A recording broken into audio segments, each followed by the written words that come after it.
नमस्कार, आप देख रहे हैं आयाम स्वरूप क्रिएशन। यह जल जमाव की समस्या का वीडियो सीएम सिटी मुख्यमंत्री कार्यालय के महज 300 मीटर की दूरी पर मोहल्ला अहमदनगर चकसा हुसैन का है।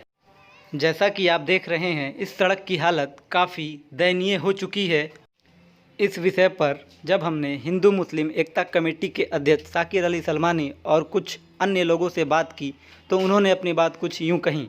अहमदनगर चकसा हुसैन वार्ड नंबर 64 मुख्यमंत्री कार्यालय से महज 300 मीटर की दूरी पे मुस्लिमों का बहुत बड़ा मोहल्ला अल्पसंख्यक बाहुल क्षेत्र है। 20,000 की आबादी निवास करती है और हम लोगों को पूरी उम्मीद थी और है कि माननीय मुख्यमंत्री उत्तर प्रदेश जो हमारे गोरखपुर शहर से हैं और हम लोग मुख्यमंत्री कार्यालय के बगल के हैं, हम लोगों का पहले ख्याल रखा जाएगा। जल निकासी की व्यवस्था अहमदनगर में 20 सालों से नहीं थी, अब उम्मीद जागी थी कि मुख्यमंत्री के आदेश पे होगा। मगर मुख्यमंत्री जी ने आदेश किया स्वच्छ उत्तर प्रदेश स्वच्छ गोरखपुर, मगर यहाँ के मेयर, यहाँ के नगर आयुक्त की लापरवाही कि इन लोगों ने इस कोरोना के तांडव में जब मौत का खेल खेला जा रहा था पूरे विश्व के अंदर, उस वक्त हमारे अहमदनगर में जल जमाव की समस्या से 200 घर परिवार अपने घरों में कैदी बने हुए हैं। हम लोग रोड पर नहीं आ पाते हैं, सब कुछ मालूम है। हम लोगों ने हिंदू मुस्लिम एकता कमेटी के बैनर तले अध्यक्ष व्यापार मंडल शमशाद खान भोला जी,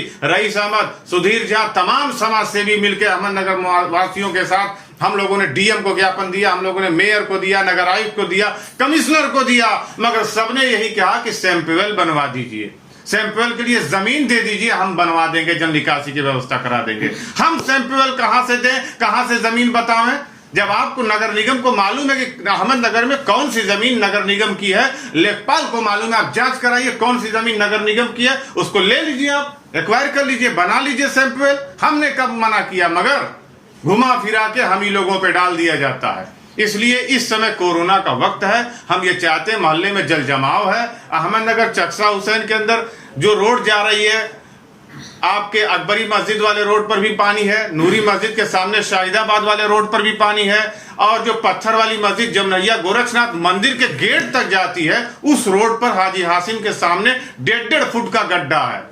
बताइए कैसे हम लोग जिए। इसलिए मैं कहूंगा मुख्यमंत्री महोदय की शाख पे बट्टा लगा रहे मेयर गोरखपुर, नगर आयुक्त गोरखपुर, इन लोगों की ये चाल है कि हमारे अहमदनगर चकसा हुसैन के अंदर कोई विकास नहीं हो पा रहा। अगर जो ये चाहते तो ये दौरा करते, स्थिति को देखते, कुछ ना कुछ करते। इसलिए अब हम लोग ये मुद्दा सीधे मुख्यमंत्री के समक्ष रखेंगे कि आपके पड़ोसी हैं, अब आप ही उद्धार करें। देखिए, इस वक्त जो अहमदनगर का जो मामला है, जल जमाव को लेकर के, गंदगी को लेकर के, नाली सफाई को लेकर के बहुत दयनीय स्थिति है।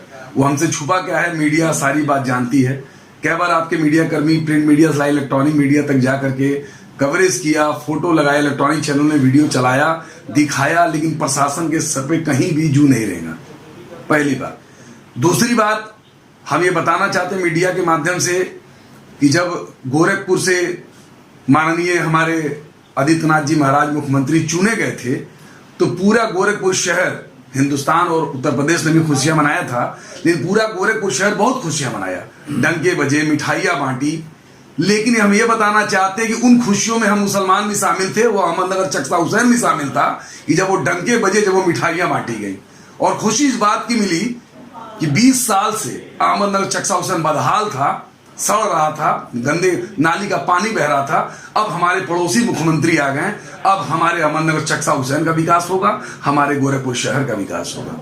लेकिन प्रशासन ने अहमदनगर चकसा हुसैन को इसलिए शायद दरकिनार कर दिया कि शायद वो अल्पसंख्यक क्षेत्र है, मुसलमान वहां बसते हैं। क्यों? मुख्यमंत्री के गृह क्षेत्र, मुख्यमंत्री के महज 300 मीटर दूरी पे मोहल्ला बसता है, उसके बाद भी वहां का ये दशा है, जहां से सड़ी बदबू नाली पानी बह रहे हैं, सड़कें टूटी हुई हैं, लाइटें जल नहीं रही हैं, लोगों के घरों में पानी घुसा हुआ है। मोहल्ले के लोग बार बार धरना, प्रदर्शन, ज्ञापन अधिकारी को देते रहे, लेकिन अधिकारी कुछ भी करने को तैयार नहीं था, दौरा भी करने को तैयार नहीं है। इस कोरोना महामारी में भी लोग जाकर के रोए गाए और अपना लिख करके अधिकारी को दिए। अब अधिकारी कोरोना कोरोना रो रहा है। कब तक ऐसा चलेगा? बस इतना कहना चाहता हूं, जो उम्मीद हम लोगों ने किया था माननीय मुख्यमंत्री जी का गृह क्षेत्र होने के नाते, वो उम्मीद हम लोग का सफल नहीं हुआ और 20 साल से हम लोग झेल रहे थे और आज भी झेल रहे हैं। अब आगे प्रशासन क्या करेगी, वो रोड बनेगा कि नहीं बनेगा, अब ऊपर वाला ही मालिक। दरअसल पानी की निकासी की समस्या तो पूरे गोरखपुर में है, लेकिन जो हालत अहमदनगर की है वो शायद ही बिरले ही किसी मोहल्ले की होगी, इसलिए कि घनी आबादी और बहुत छोटी गलियां हैं, जिससे कि पानी की निकासी का कोई रास्ता है नहीं, जिससे थोड़ा सा भी पानी होने पर वो जमाव हो जाता है, जिससे कि घर से बाहर निकलना मुश्किल हो जाता है। इसके लिए बड़े पैमाने पर हालांकि एहतजाज किया गया था और धरना प्रदर्शन किया गया था, लेकिन उसके बावजूद भी उस वक्त भी कोई इस समस्या का हल नहीं हुआ और अभी भी कोई प्लानिंग नहीं है सरकार की कि ये समस्या का हल निकाला जा सके। आखिर कब तक वहां के लोग झेलेंगे, जबकि ये अभी कोई नई समस्या नहीं है, ये बहुत पुरानी है। उसके बावजूद भी किसी का ध्यान इस ओर नहीं जाता। वो ज्यादा से ज्यादा इंसान धरना प्रदर्शन करके सरकार को इधर उनका ध्यान आकर्षित करने के लिए कर सकता है, लेकिन जब उससे कुछ नहीं होता है तो अब हर पास के लोग बैठ गए हैं कि लेकिन फिर भी कोई संस्था है जो उसके लिए आवाज उठाती है, लेकिन कुछ होता जाता नहीं है। और इसके लिए सरकार जिम्मेदार है, खास करके नगर निगम, इसलिए कि इस मोहल्ले की तरफ बिल्कुल ध्यान ही नहीं है। और ये जरूर है कि पानी की निकासी के लिए थोड़ा प्रॉब्लम है, लेकिन ये प्रॉब्लम सॉल्व कौन करेगा? नगर निगम के मातहत जब है तो वो उसकी जिम्मेदारी बनती है कि वो उसका समाधान करे, लेकिन होता ऐसा नहीं। तो ये है कि अब जमनहिया बाग से होते हुए जो रास्ता जाता है, जितना ही अंदर चले जाएंगे पूरे अहमदनगर की हालत जो है नहीं ठीक है। और जब ज्यादा पानी होगा, अभी तो शुरुआत एक तरह से सावन चल रहा है, जब भादों में जब पानी कष्ट होगा तो फिर क्या हालत होगा ऊपर वाला जाने।